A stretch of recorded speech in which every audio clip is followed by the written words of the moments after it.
தூத்துக்குடி அருகே காவல்துறையினர் தாக்கியதில் மனமுடைந்த கூலி தொழிலாளி காவல்துறையினர் கண்முன்னே தீக்குளித்து தற்கொலை செய்து கொண்டார். இந்நிலையில் கூலி தொழிலாளியின் உடலை 3வது நாளாக வாங்க மறுத்து அவரது உறவினர்கள் தொடர் போராட்டத்தில் ஈடுபட்டு வருகின்றனர். இதுகுறித்து எமது செய்தியாளர் செல்வராஜ் நேரடியாக தரும் தகவலை கேட்கலாம். செல்வராஜ், இந்த சம்பவத்தோட பின்னணி என்ன? உறவினர்கள் என்ன கோரிக்கையை முன்வைத்திருக்கிறார்கள்?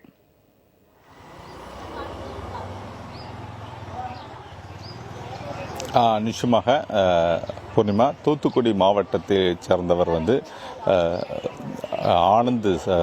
ஆனந்த். இவர் ஏற்கனவே அந்த பகுதியில் மீன்பிடி தொழிலில் ஈடுபட்டு கொண்டு வருகிறார். இவர் கடந்த 17ஆம் தேதி இவருக்கும் அருகில் உள்ள வீடு பகுதியைச் சேர்ந்த கருப்பசாமி என்பவருக்கும் சிறிய தகராறு ஏற்பட்டுள்ளதாக கூறப்படுகிறது.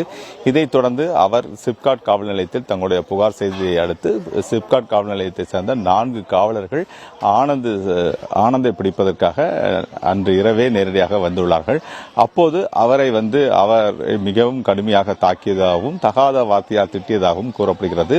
அந்த 4 காவலர்கள் முன்னிலேயே ஆனந்த் சைரஸ் நேரடியாக தன்னுடைய உடலில் மண்ணெண்ணெய் ஊற்றி தற்கொலைக்கு முயன்றுள்ளார். அப்போதும் அந்த காவலர்கள் 4 பேரும் அதை வேடிக்கை பார்த்ததாகவும் கூறப்படுகிறது. இதைத் தொடர்ந்து அந்த மண்ணெண்ணெய் மலமலன அவர்கள் உடல் முழுவதும் எரிந்த நிலையில் தற்போது அவர் நேரடியாக அங்குள்ள அரசு மருத்துவமனையில் அனுமதிக்கப்பட்டு கடந்த 22ஆம் தேதி மாலை 5:30 மணிக்கு அவர் உயிரிழந்துள்ளார். இந்த சம்பவம் தொடர்பாக அந்த சம்பந்தப்பட்ட 4 காவலர்கள் மீது உடனடியாக வழக்கு பதிவு செய்யப்பட வேண்டும் என்பதை வலியுறுத்தி தற்போது வரை கடந்த 3 நாட்களாக அந்த உடலை வாங்க மறுத்து உறவினர்கள் தங்கள் போராட்டத்தில் ஈடுபட்டுக் கொண்டு வருகிறார்கள். ஏற்கனவே தூத்துக்குடி உள்ள அரசு மருத்துவமனையில் அவரோட உடல் பிரேத பரிசோதனை செய்யப்பட்டு வைக்கப்பட்டுள்ள நிலையிலும் அந்த உடலை நாங்கள் வாங்க மாட்டோம். ஏனென்றால் சம்பந்தப்பட்ட 4 காவலர்கள் மீது கொலை வழக்கு பதிவு செய்து அவர்கள் மீது உடனடியாக கைது நடவடிக்கை மேற்கொண்டால் மட்டும்தான் அந்த உடலை வாங்குவோம் என தெரிவித்து தற்போது வரை அவர்கள் குடும்பத்தினர் அந்த பகுதியில் தங்கள் போராட்டத்தில் ஈடுபட்டுக் கொண்டு வருகிறார்கள். குறிப்பாக அரசு என்பது ஏற்கனவே இது போன்ற ஒருவரை அவர் கண்முன்னே 4 காவலர்கள் கண்முன்னே மண்ணெண்ணெய் ஊற்றி தற்கொலைக்கு முயன்ற சம்பவம் என்பது ஒரு பெரும் பரபரப்பை ஏற்படுத்தி உள்ளது. தொடர்ந்து அங்க பகுதியைச் சேர்ந்த பொதுமக்களும் தங்களுடைய உடலை வாங்க மறுத்து தங்களுடைய போராட்டத்தில் ஈடுபட்டு கொண்டு வருகிறார்கள். இந்த போராட்டம் தொடர்பாக அவரோட மனைவிடம் கேட்போம். அம்மா வணக்கம்மா, உங்க பேர் என்ன? அன்னைக்கு சம்பவம் நடந்த அன்னைக்கு என்னமா நடந்தது? சம்பவம் நடந்த அன்னைக்கு 4 போலீஸ்காரங்க வந்திருந்தாங்க. ஒரு 2 போலீஸ் மப்டியில இருந்தாங்க, 2 போலீஸ் ட்ரெஸ் போட்டு வந்திருந்தாங்க. அவங்க வந்த ஸ்பாட்ல என் புருஷனை முதல்ல வந்த ஸ்பாட்ல வாய்னு அடிச்சாங்க. இதெல்லாம் பெரிய ரவுடியாட கிளம்பிக்கிட்டு இருக்கீங்க, அக்கம் பக்கம்காரங்க எங்கிட்ட கம்ப்ளைண்ட், வீட்டுக்காரன் எனக்கு கம்ப்ளைண்ட் பண்ணியிருக்கான் அப்படின்னு வாய்னு அடிச்சாங்க. அடிச்சு கொஞ்ச நேரம் கழிச்சு நான் கேட்க, சார் எதுக்கு என் புருஷனை அடிக்கீங்க சார், விசாரிச்சிங்க சார் அப்படின்னு சொல்லிட்டு இருக்கேன். ஏமா நீ சும்மா இருமா அப்படின்னு சொல்லிட்டு பக்கத்து வீட்டுக்காரன்ட்ட கம்ப வாங்கி, அவன் கம்ப்ளைண்ட் கொடுத்தவன்கிட்ட கம்ப வாங்கி என் கண்ணு முன்னாலே என் புருஷன் காலில் 2 அடி அடிச்சாங்க. அடிச்சுக்கிட்டு இருந்தான்னு என் மாப்பிள்ள விறுவிறுன்னு உள்ள. அப்போ சார்ட்டு சொன்னேன், சார் விசாரிக்காம இல்லாம என் புருஷனை அடிக்கீங்களா சார், எதுக்கு சார் அடிக்கீங்க அப்படின்னு. ஏமா நீ இப்பெல்லாம் பேசிக்கிட்டு இருந்தா நான் உன்னி கத்திக்கிட்டு இருந்தேன், நான் தூக்கி குடும்பத்தோட தூக்கி உள்ள வச்சிருவோமா அப்படின்னு சொல்லிட்டு தான் என் மாப்பிள்ள விறுவிறுன்னு வீட்டுக்குள்ள போனாங்க. வீட்டுக்குள்ள போய் மண்ணெண்ணெய் ஊற்றிட்டு அப்படியே வச்சுட்டாங்க. தீ வச்சதுக்கப்புறம் நானும் என் மகனா, ஐயோ சார் காப்பாத்துங்க கண்ணிலே செய்ய மாட்டேங்க. கடைசி நானும் என் பிள்ளை இருந்த தண்ணியை கோரி ஊற்றணும். ஊற்றிட்டு சார் 108க்கு ஃபோன் அடிங்க சார் அப்படின்னு. செத்துட்டு போயிட்டு போறாமா, இந்த புருஷன் உனக்கு வேணுமாமா அப்படின்னு சொல்லி அந்த சார் மாதிரி கேட்காங்க.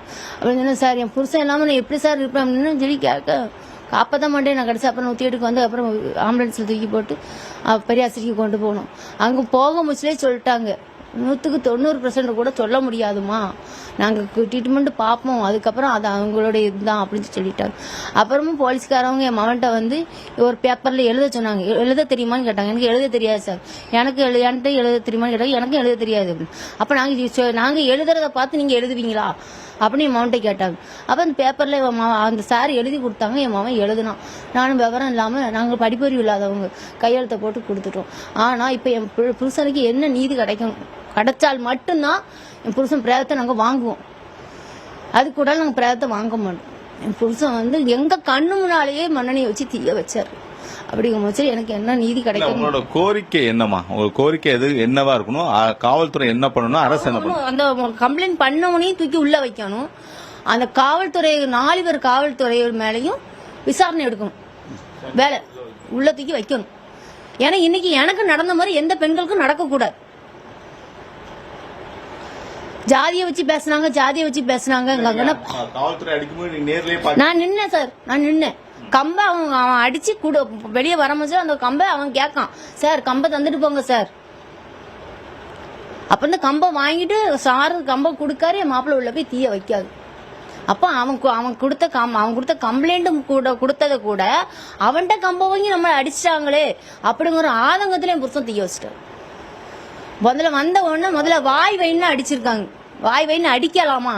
என் கண்ணு முன்னாலே புருஷனை அடிச்சாங்க. நான் அடிச்சே தான் கேட்டாங்க, ஏமா நீ ரொம்ப ஓவரா கத்துனா தூக்கி நான் உன்னை உள்ள தூக்கி வச்சிருவேன், குடும்பத்தோட தூக்கி உள்ள வச்சிருவேன்.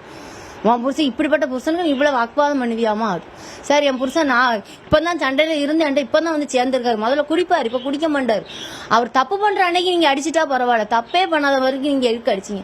சரி அவன் குடிச்சிட்டு பேசினதாவே இருக்கட்டுமே, நீங்க விசாரிக்காம அடிக்கிறதுக்கு என்ன ரூல்ஸ் உங்களுக்கு? எவன் வேணாம என்னெல்லாம செய்யறான், கஞ்சா கடத்தினான், பவுடர் கடத்தினான், அவனையெல்லாம் விட்டுறீங்க. அவன் குடிச்சிட்டு சலமனாங்கிறதுக்காக நீங்க இப்படி செய்வீங்களா சார்? ஏமா இந்த புருஷன் இருக்கிறது ஒண்ணுதான், அவன் சாவறது ஒண்ணுதான். கடைசி காவல் நிலையம். ஆமா, உனக்கு உழைச்சாம வந்துகிட்டு இருக்கான். நீ தானமா வேலை. நான் நைட் ஷிப்ட்டுக்கு நான் டீ கிளாஸ் கழுவ போவேன். அப்பதான் என் பையன் போன் அடிக்காம வீட்டுக்கு போலீஸ் வந்திருக்குமா, நீங்க வாங்கம்மா. நான் உடனே அங்க இருந்து டீ மாஸ்டர் கடையில இருந்து நான் ஓடி வரேன். 4 போலீஸ்காரங்க நிக்காங்க, ஒரு போலீஸ்காரங்க கம்போட நிக்காங்க. கம்பு கொடுத்தது வீட்டுக்காரன் தான் கம்பு கொடுத்தான். அவன் தான் கம்ப்ளைண்டே கொடுத்துருக்கான். அவன்கிட்டயே கம்ப்ளைண்ட் கொடுத்தவன்ட்டே நீங்க கம்பை வாங்கி அடிக்கலாமா? அந்த வெறுப்புலதான் என் புருஷன் செஞ்சுட்டாரு. செய்யணும், செய்யணும். நிச்சயமாக இது தொடர்பாக அவரோட மகனிடம் கேட்போம். ஐயா வணக்கம் ஐயா, காவல்துறை மீது என்ன மாதிரியான நடவடிக்கை மேற்கொள்ளப்படணும்? அதுவரை நீங்க உடலை வாங்காம 3வது நாளாக போராட்டத்தை பண்ணிட்டு வரீங்க. அதுவரை உங்களோட நடவடிக்கை என்ன ஆகணும்? என் கோரிக்கை என்ன அப்படின்னா, எங்க அப்பா உயிருக்கு வந்து எந்த ஒரு இதுவும் இல்லாத அளவுக்கு இப்ப வரைக்கும் இருக்கு. எனக்கு ஒரு எஃப்ஐஆர் காப்பியும் எஃப்ஐஆர் பண்ணா மட்டும்தான் நான் பாடியை கையில வாங்குவேன், இல்லைன்னா வாங்க மாட்டேன். யார் மேல எஃப்ஐஆர் பண்ணணும்? போலீஸ்காரங்க மேலேயும் அந்த பக்கத்து வீட்டுக்கார மேலேயும் எஃப்ஐஆர் பண்ணணும். பண்ணா மட்டும்தான் நான் வாங்குவேன், இல்ல அப்படின்னா நான் வாங்க மாட்டேன். இல்ல இன்னைக்கு எதுவும் பேச்சுவார்த்தைக்கு எதுவும் உங்களை அழைத்ததற்கான வாய்ப்பு இருக்கா? ஏன்னா எஸ்பி ஆஃபீஸ் அதுக்கு போறீங்களா? இல்ல, விசாரிக்கவும் இல்ல, இப்ப வரைக்கும் யாரும் வரவும் இல்ல.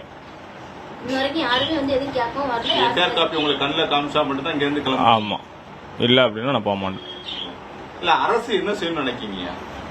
அரசு அதுதான் எனக்கு மொத்தத்துல அவங்க மேல கோரிக்கை எடுத்து நடவடிக்கை எடுக்கணும். நடவடிக்கை எடுத்தாலும் இது பண்ண முடியும். அரசாங்கம் நடவடிக்கை எடுக்கணும்னு நாங்க பாடி வாங்குறது அர்த்தம் இல்ல.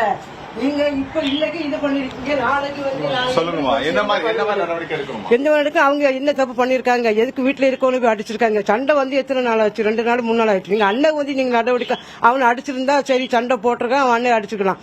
இது 2-3 நாள் முன்னாடி இருந்தது இல்லை. இப்ப அன்னைக்கு கழிஞ்ச பிறகு இப்ப அடிச்சு இது பண்ணனா அப்ப அது என்னத்தினால? அப்ப அது கொலை முயற்சி தானே. அப்ப எங்களுக்கு நியாயம் இல்லையா? இது எங்களுக்கு நியாயம் வேணும். நீங்க என்ன பண்ண அவங்க மேல நடவடிக்கை எடுத்தாதான் நாங்க இந்த பாடி கையெழுத்து போட்டு வாங்க முடியல. எங்க பாடி அங்கதான் இருக்கும், நீங்க ஒரு முடிவு எடுங்க. இன்னைக்கு அவ புருஷன் இல்லாம அவ என்ன இருக்கா? அவன் பிள்ளை அதுக்கு தவப்பம் இல்லாம அவன் கஷ்டப்படுறான். அப்போ இது என்ன செய்ய முடியும்? எங்களுக்கு என்ன ஒரு பதவி இருக்கு? எங்களுக்கு நியாயம் வேணும். நியாயம் தந்தா நாங்க இது செய்ய முடியும். அதனால எங்களுக்கு என்னன்னா அவங்க மேல நீங்க இன்னைக்கு பேசுங்க. இப்ப எங்க மேல மட்டும்தான் நீங்க இது பண்றீங்க. அவங்க மேல நீங்க பேச, அவங்க மேல கேளுங்க. எதுக்காக நீங்க படிச்சீங்க, என்ன பிரச்சனை அப்படின்னு சொல்லிட்டு நீங்க போய் கேளுங்க. கேட்டு ஒரு நடவடிக்கை எடுங்க. ஒன்னும் எடுக்காம இருந்தா நீங்க சும்மா எங்களுக்கு ஒரு எஃப்ஐஆர் காப்பி எங்களுக்கு தாங்க. நாங்க எஃப்ஐஆர் போட்டாதான் நாங்க இது பண்ண முடியும். இல்லைன்னு பக்கத்து வீட்டுல உள்ளவங்களும் நீங்க இது பண்ணுங்க. பக்கத்து வீட்டுல கம்ப்ளைண்ட் பண்ணி தான் நீங்க இது பண்ணுங்க. அப்ப இவங்க வீட்டுல நீங்க விசாரிக்கல. 2 பக்கம் விசாரிச்சு நீங்க பேசணும். இது ஒரே ஆளு பேசணும். நீங்க இப்ப அவனை அடிச்சு இது பண்ணீங்க. அப்ப இது கொலை முயற்சி தானே. அந்த அம்மா பேசுறாங்க, சொல்லுங்கம்மா. வீட்டுக்காரன் தீய வச்சதுக்கு அப்புறம் கதவை போய் அடைச்சிட்டான். அதுக்கு முன்னாடி இந்த போலீஸ்காரர் சொல்றாரு, ஏமா நாளைக்கு உனக்குன்னா அக்கம் பக்கம்காரங்க தான் உதவி செய்வாங்க, அக்கம் பக்கம்காரங்கள பகிச்சுன்னா என்னமா அர்த்தம் அப்படின்னு போலீஸ்காரங்க கேட்காங்க. ஆனா என் புருஷன் தீய வச்சதுக்கு அப்புறம் அவன் கதை அடைச்சு உள்ள போய் இருந்துட்டான். அப்ப அந்த சாட்டை நான் சொல்றேன், சார் அவன் தீய வச்சதுக்கு அப்புறம் கதை அடைச்சு உள்ள போய் இருக்கான், இப்ப அந்த அக்கம் பக்கம்காரங்க வரமானுக்காங்க அப்படின்னு. உன் புருஷன் தானுங்கிற திமுறல வச்சா நாங்க என்னமா செய்ய முடியும்? அவன் செத்துட்டு போயிட்டு போறாமா, இந்த புருஷன் அவனுக்கு வேணுமாமா அப்படின்னு கேட்காங்க சார். இப்ப எனக்கு புருஷன் வேணும், அவங்க புருஷன் தருவாங்களா? எனக்கு என் பிள்ளைக்கு தகப்ப வேணும், தகப்பு தந்துருவாங்களா? அவங்க பண்ணனே அட்டுழியத்தினாலதான் என் புருஷன் செஞ்சுட்டான். ஏன் அவனை சத்தம் போட்டு நீங்க விட்டுருந்தே அவன் செஞ்சிருக்க மாட்டான். நீங்க அடிச்சனாலதானே செஞ்சிருக்காரு. அப்படிங்கும்போது எனக்கு நீதி கிடைச்சே ஆகணும் சார். இன்னைக்கு என் புருஷன் உயிரோட இருந்தா எனக்கு உழைச்சி தந்திருப்பாரு. என்னோட நிலைமை ரொம்ப மோசமான நிலைமையில நான் இப்ப இருக்கேன். அவர் செத்து போயிட்டாரு. அவருக்கு அடக்கம் எடுக்கிறது கூட என்னால பத்திசா இல்லாத அளவுக்கு இருக்கேன். என் புருஷனுடைய வருமானம் இல்லாத அளவுக்கு நான் இருக்கேன். அப்ப நீ இப்படி பண்ணிட்டு உங்க பாட்டு நீங்க அசால்ட்டா இருக்கீங்க. இன்னும் வரைக்கும் எனக்கு எஃப்ஐஆர் வந்து தரல. ஒரு போலீஸ்காரன் வந்து என்கிட்ட விசாரிக்கல, என்கிட்ட வந்து எதுவும் பேசல. ஏமா நாங்க புருஷனை நாங்க இருக்குமா அடிக்க போறோம், அந்த விஷயமே எதுவுமே பேசலையே. வந்தாங்க, ஒரு வெள்ளை பேப்பரை கொண்டு வந்தாங்க.